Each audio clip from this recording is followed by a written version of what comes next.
Here with us to discuss, Better Markets President and CEO Dennis Kelleher. Dennis, good morning. Thank you for joining us. Tell us about what's going on. I mean, is this crisis at First Republic different than what we saw at Silicon Valley Bank and Signature Bank? Well, the good news is it's pretty similar to Silicon Valley Bank, which itself had some unique characteristics which caused it to fail and required regulators to take over that bank. Signature Bank also had some similar characteristics, but First Republic looks very much like Silicon Valley Bank, and frankly, not that much like most of the other banks in the United States. It had an enormous amount, something like 70% of uninsured deposits, and it had an asset mix that was highly sensitive to interest rates. So when the Fed raised interest rates, its value of its assets plummeted.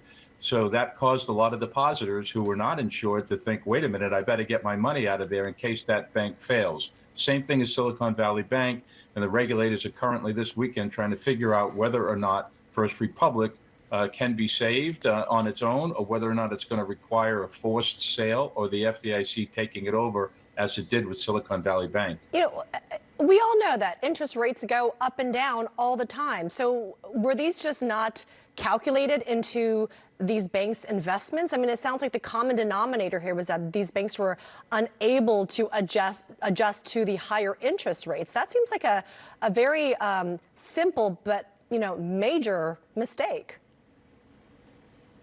Well, you're exactly right. I mean, both of these banks, and frankly, Signature Bank as well, were grossly mismanaged. You had executives who were taking very high risks and basically betting the bank, literally, that those interest rates were going to stay low for a long time.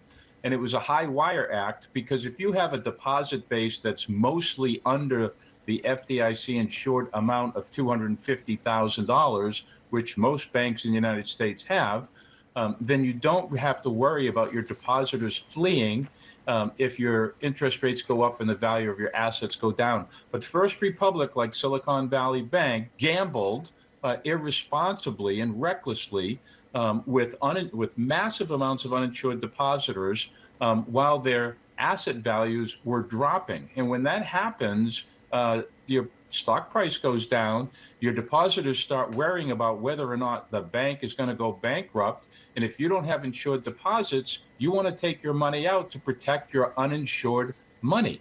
And so they put themselves in this very fragile condition irresponsibly, and it's predictably they are where they are now. Unlike thousands of other banks who properly managed interest rate risk and didn't overly rely on uninsured deposits. Well, it does make me and others perhaps wonder, are there other banks out there who took this gamble as well, and we just have yet to find out?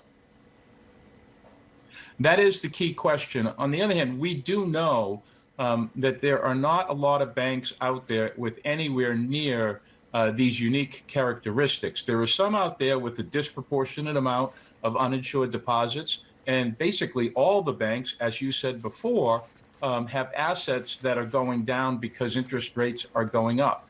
But they have a more diversified client base, they have a more diversified geographic customer base, they have fewer uninsured deposits, and they manage interest rate risk in their portfolio better. So there are a couple of other banks that have some similar characteristics here, but almost all of them do not. The problem is that once one bank fails, depositors at other banks, even though they're not at risk, often get nervous. And when depositors get nervous, the concern is they're going to pull their money even if they don't need to. And that's the problem regulators face. It's called contagion.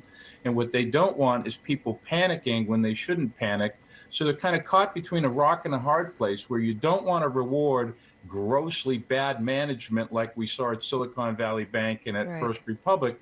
On the other hand, you don't want people to panic unnecessarily and cause other banks to become endangered for bankruptcy when they shouldn't be. Yeah, it makes sense. And on Monday, the FDIC, we expect that they will release a report on whether the rules governing deposit insurance should be changed. So we will be watching for that. Dennis Kelleher, thank you very much. Yes. Still to come, singer Ed Sheeran played to the jury. Literally, he